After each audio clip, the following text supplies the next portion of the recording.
The Econo Lodge in Pigeon Forge has some great reviews, but why? What does this common-in-the-mill hotel chain have that others are missing? Let's learn more. Welcome to Bear Facts, where we explore the Smoky Mountains one bear fact at a time. Now, Econo Lodges aren't always the first place you think to stay when you're on vacation. In fact, the only time we even consider going to one is when we're passing through a place or just need a quick place to spend the night. But for a vacation, not so much. But when we were looking for places to stay in Pigeon Forge that had decent reviews, one place that kept showing up was the Econo Lodge in Pigeon Forge, the Riverside Hotel. So we decided to look them up and see why people consistently gave them good reviews. So first off, let me start with where we're even talking about. There are more than one Econo Lodges in the Smoky Mountains. There's one up in Gatlinburg that butts up against the Smoky Mountain National Park, and at least one other in Sevierville. The one I'm talking about is the one in Pigeon Forge, less than 2 miles from the island. This one is called the Econo Lodge Pigeon Forge Riverside. Yes, it's a long name, but very specific because, like I said, there are more than one. The name does help you identify it since it's actually on the river, the West Prong Little Pigeon River. Now, the location alone will help sell this hotel, but more than that, the reviews don't hurt. Now, I'm not going to say that everyone loves this place. There are always those people who have shoddy stays at any hotel, and one is no exception. Especially places that are considered budget-friendly or value hotels. They tend to get a bad rap. But even though this hotel clearly falls in that category, this place has fairly consistent, good reviews. So often that we finally decided to give them a shot and see what people liked about them. Let's start with some basic facts about the hotel. First of all, it is a hotel that's considered value over quality. Now, I'm not saying that they aren't a nice place, but it is a value hotel with rates that start at $60 during the off-peak times. They'll get up past $150 a night during the real busy times, but in Pigeon Forge, expect that kind of price surging because it is a pretty big issue down there. The hotel is on the West Prong Little River and right off the Parkway, Route 441. It's very close to many of the top attractions in Pigeon Forge, one being the Island, a dining and entertainment district in Pigeon Forge. The lodge is also within walking distance of popular dining locations such as Puckett's, Bullfish, Harpoon Harry's, and Timberwood Grill. Another nice thing is you're really close to the River Walk, which is a very nice walkway that you can follow for miles on end. It even goes as far as the Old Mill District. And if you're not that keen on walking, there's also a trolley stop pretty close to the entrance to this hotel. If you want to try the trolley sometime and not sure how to go about it, go ahead and follow the link at the end of this video I'll leave that will tell you how the trolleys in the Smoky Mountains work. Now, Econo Lodge does have really good location, but that's not the only reason people give this place good reviews. There are dozens of other hotels in the area that are fairly close to Econo Lodge, so it's not just about location. When you're looking at the reviews, a lot of people take a minute or so and talk about, the cleanliness, the rooms, the grounds, and other amenities that you might get if you stayed here. So let's take a closer look at what we saw when we were there. One thing that we noticed as we arrived is the hotel can be a little tricky to get in and out of. There are 2 entrances to their property, but since they're on the parkway, traffic here can be miserable, as with any place on the parkway. They have a very short lobby roundabout, which can be a problem during check-in as guests tend to park their vehicles under the awning so that they can check in. Unfortunately, this also blocks traffic. When we arrived, we didn't have much of a trouble getting in and out ourselves, but later in the evening we did see kind of got a little backed up there. Once we had our key card, we moved our car and had no problem after that. Okay, so in our defense, Oliver, we didn't know we were supposed to park. So yeah, we were those people blocking traffic as well. When we were checking in, the hotel clerk was very helpful and provided us a map and helped us locate the room. The property is a little bit of a maze at first, but nothing too bad. In fact, we ended up having a great room that had parking right in front. It was on the first level and easy to get to our car and get out onto the parkway again. The hotel has 3 levels, which, if you don't like people walking around above you, is something to consider when booking. Another thing I would consider avoiding when booking the room is to stay away from the pool. The hotel has a small indoor pool and hot tub. It looks really nice and the kids will love it.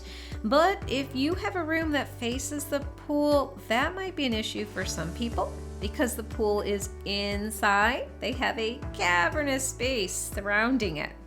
And as you know what happens in caverns, there's a whole lot of echoing.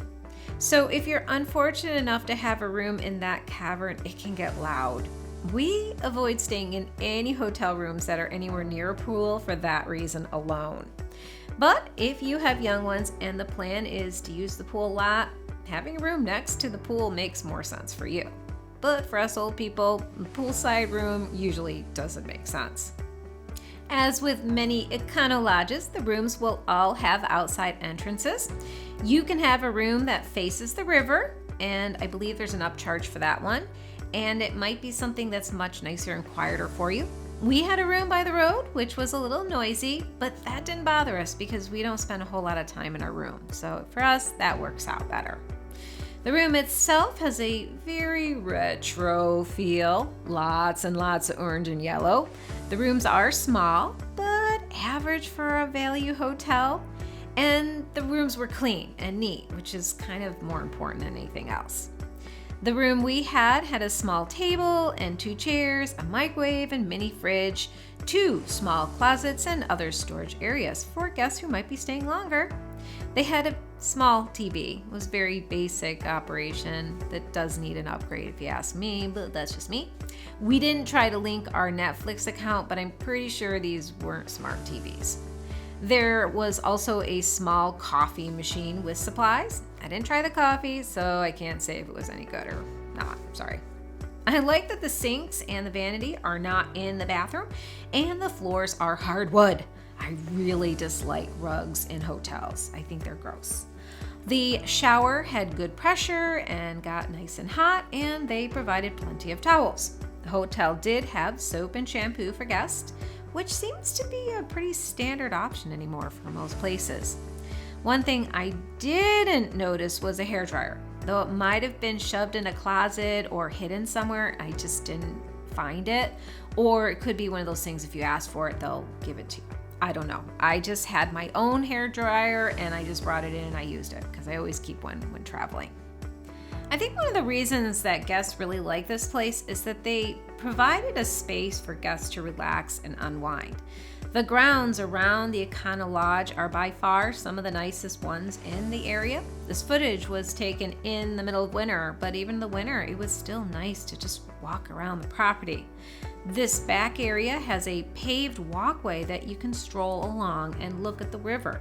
There's a small gazebo and a fire pit for guests who want to hang out and relax. And it's also far enough in the back that you're removed from the fast pace of the parkway and a great place to just hang out and socialize. The fire was lit even during the day, but it must be nice at night too. We didn't stay out there at nighttime, but in the summer I can imagine this being a really nice place to just relax. The last thing the hotel offers guests is a free continental breakfast. They had hot foods on the bar, such as sausage links, eggs, and biscuits and gravy. They also had cereals, coffees, juices, and breads. Not bad, really, for a value hotel. Okay, so now that I've shown and talked about what we observed when we were there, let's look at some things that you might want to consider before booking here. First thing is that you can book directly through Choice Hotels website, which will give you a better rate and price normally. The only downside to using their site directly is that most of the time it's a non-refundable booking. So if you're like us and you need that flexibility that you might need to cancel at any time, just stick with a third-party booking site. Second, this property is in a very bad location. I know, I was just using the location as a selling point, but at the same time, it's on the Parkway. And I hate to say it, but any hotel or any business that's on the Parkway is on a bad location because traffic on the entire stretch by the island is an absolute nightmare. And if you decide you want to be close to attractions, you're going to have to deal with the downside, which is trying to get in and out if you're going to drive. If you're not driving, if you're walking, you're taking the trolleys, you're golden. This is a great place for you. But keep that in mind. If you want to be able to not have to deal with traffic and the problems of the Parkway, don't book on the Parkway. Book on a side street or one of the back areas. You'll be better off if that's the case.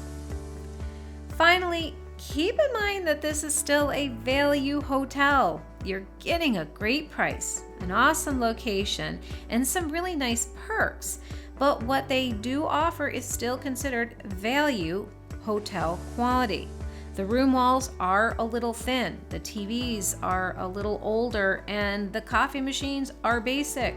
But you're getting these things at a much better rate than you would at a so-called, moderate to high quality hotel. Just keep that in mind. So, would we stay again? Yeah, we probably would. It has a nice vibe about the place. It's very clean, it's neat, it's well put together. They have a nice property. I didn't have any problems at all. And best of all, it was a good price for the location and the area. I hope this video helps you learn about the Smoky Mountains or helps you plan for your own next trip. You're getting an honest review from our personal experiences, but facts and things change, so please keep us in the loop if you learn anything new and want to share your experiences in the comments. Thanks again for visiting us at Bare Facts of the Smoky Mountains. Please click that like button and subscribe to our channel.